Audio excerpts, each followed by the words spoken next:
This is part 2 of my welcome to class video, and in this video I want to take a minute to go through that Let's Get Real sheet, which is the first one that I've asked you to read, the only reading that you have for this first week.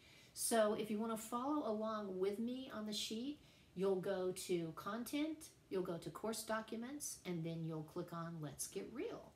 So, realism in American literature. And it means exactly what it sounds like it means.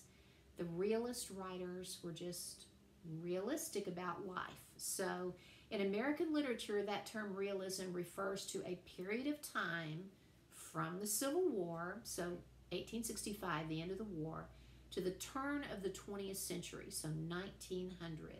So if you were asked on a quiz, and you may very well be asked this on a quiz, or on the midterm, and that could very well happen, what's the time period for realism?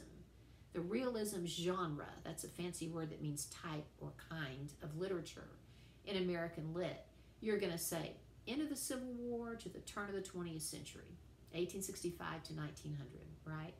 So during this period of time, we had people like William Dean Howells, Rebecca Harding Davis, Mark Twain, Henry James, writers like that, who were writing fiction that was different from what had come before, because it was devoted to an accurate representation of reality, a truthful exploration of American lives, right, in different contexts. So before that, we had the Romantic writers, and they sort of idealized everything and made everything very pretty. And when 1865 hit, after the war, which was a brutal time, then the realist writers came on the scene. And so realism is broadly defined as the faithful representation of reality. And so it's a technique, right, though, that a lot of different schools of writing will practice. So it's a technique, and it is an actual genre or type of writing all at the same time. And so realism especially explores middle-class life in America, because before this time, again, everything was sort of idealized, and everybody was happy and rich, and it was sort of like a Hallmark movie, right? An old-fashioned version of the Hallmark Channel, which my husband loves, by the way. But realism looked at middle-class life, the average American, and that's something that I may very well ask you on a quiz or on the midterm. So not the poorer classes, not the rich, just the average Joe and Jane, right? Middle-class American life. It was a reaction against Romanticism. And so it had an interest in scientific methods, sort of systemizing the study of documentary history and rational philosophy. This all affected the rise of realism. So if you wanted the definition in a nutshell for a quiz or the midterm, here it is, and I've emboldened this section. Realism refers to a literary genre, a type of literature, that extended from the Civil War to the turn of the 20th century, when a group of American writers strove to represent reality truthfully and depict American middle-class life. Boom, there it is, right?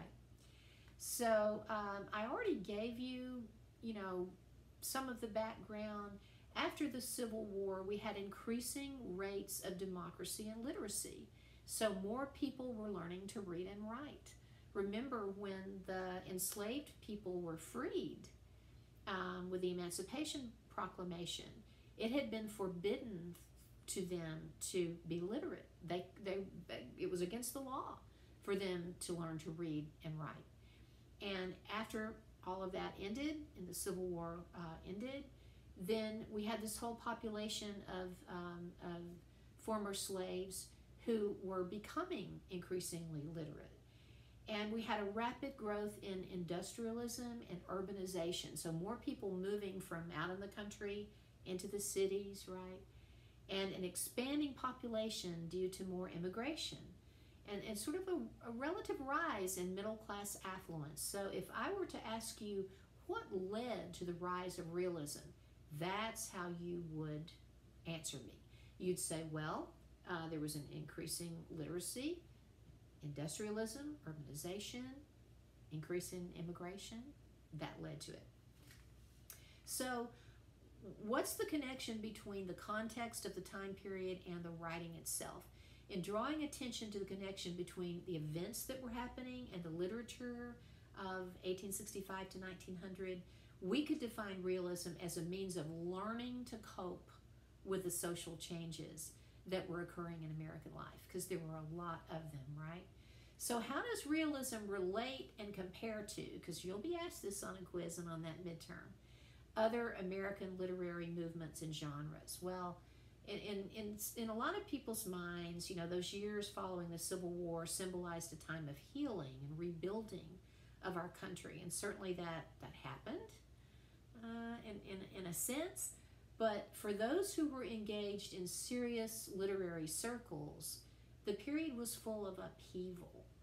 And a literary civil war was raging on between the camps of the Romantics, those writers who wanted to just sort of make everything flowery and pretty and idealistic, and the realists, the writers who said, okay, we've been through a lot here. We need to focus more on average people and tell their true story.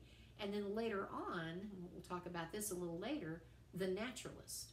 And so the translation of that is that writers were waging verbal battles over the ways that they depicted their fictional characters and presented them in relation to their world.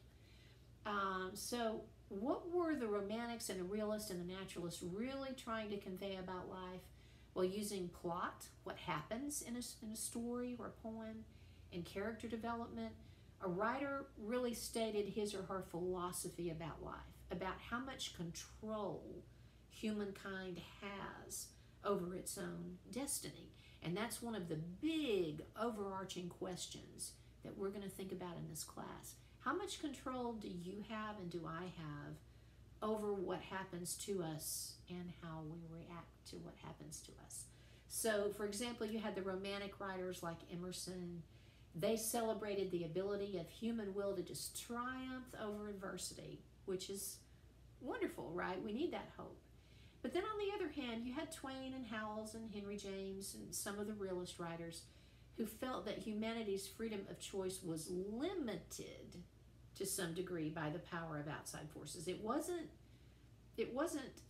demolished, right? We still, with a realist, have freedom of choice. We have free will. But it might be somewhat limited by our circumstances. But at the other far extreme were the naturalists like Stephen Crane, whose work we're going to look at, and Frank Norris. And they argued, you know what? Individuals have no choice, because your life and my life is just dictated by heredity, by whatever the DNA is we inherited, and our external environment and what's going on in the world at the time. So, honey, if you're male and you turned 18 right about the time of the Vietnam War, goodbye to you, because off you're going to go. If you happen to be a person of color in 1850, well, good luck, because you're probably going to be a slave. You know, so they had a very dark, the naturalists had a very dark sort of outlook. And I give you a little box there on the second page of this document that shows how those three genres, those three types of literature, Romanticism, Realism, and Naturalism, portrayed characters. So the Romantics, like Emerson, perceived the individual almost like a god, like someone who could really have power over his or her own life. The Realists, like James and Howells and Twain, thought of the individual more as just a person, a human being with flaws, who could overcome things, but there were going to be some limitations. The naturalists like Crane and Norris said, we're just helpless objects. We're at the mercy of the universe who doesn't care. So it's a very negative sort of view. So where was realism sort of abounding? It was a movement that encompassed the whole United States, but it was more focused on the Midwest and in the South. But interestingly, a lot of the writers and critics from realism came out of New England. So, characteristics of realism, you can read that from Richard Chase's The American Novel and Its Tradition. So again, reality is rendered very closely and in a lot of detail. So there's this really strong drive to present the appearance of being true, even at the expense of plot. So even if the plot might not seem very logical, we've got to make these characters seem really real. That's important to realism. Character, to a realist writer, is more important than the action, than the plot. And complex ethical choices are often the subject matter, and we're going to see that.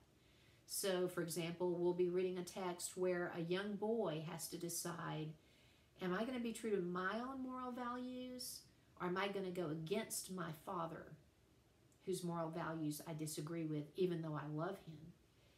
Characters appear in their real complexity, right? And so they seem really real to us. Class is important, social class. And so the novel is going to serve the interest of the rising middle class with realism. Events will usually be plausible, right? So we're not having sensational, overly dramatic situations where we've got somebody trapped up in a Gothic castle or anything like that. The diction is natural vernacular, and you're going to see that. So people will sound the way they really sounded in that little place that's being written about in realism. It's not heightened or poetic. You'll hear the dialect, right? So some of you already know I'm from East Ridge. Lord help us. And this is how we talk in East Ridge. I don't know if any of y'all know where East Ridge is at. If you do, I'll be in prayer for you. I like to refer to it as the armpit of the redneck world. But yeah, so if I was writing about East Ridge, I would have my characters talking in that vernacular, that dialect, when they speak in the text. I'll be talking more about East Ridge, by the way, and Fanny O'Rear. I might even ask you about her on a quiz one of these days. I went to school, of course, at East Ridge Junior High and East Ridge High, and that's where I met Fanny. Bless her heart, I can't imagine someone with the last name of O'Rear and their parents naming you Fanny. Goodness. But we were the last two people chosen to be on anyone's team in gym class. And it was the case with her because she had big bifocal glasses and still couldn't see anything. I had great vision. I was just a klutz. I'm still a klutz. Fanny was very morbid. She wanted to be an embalmer when she grew up. She would sit and draw coffins in class in junior high and high school. She did not achieve that dream, sadly, but she did pretty well for herself.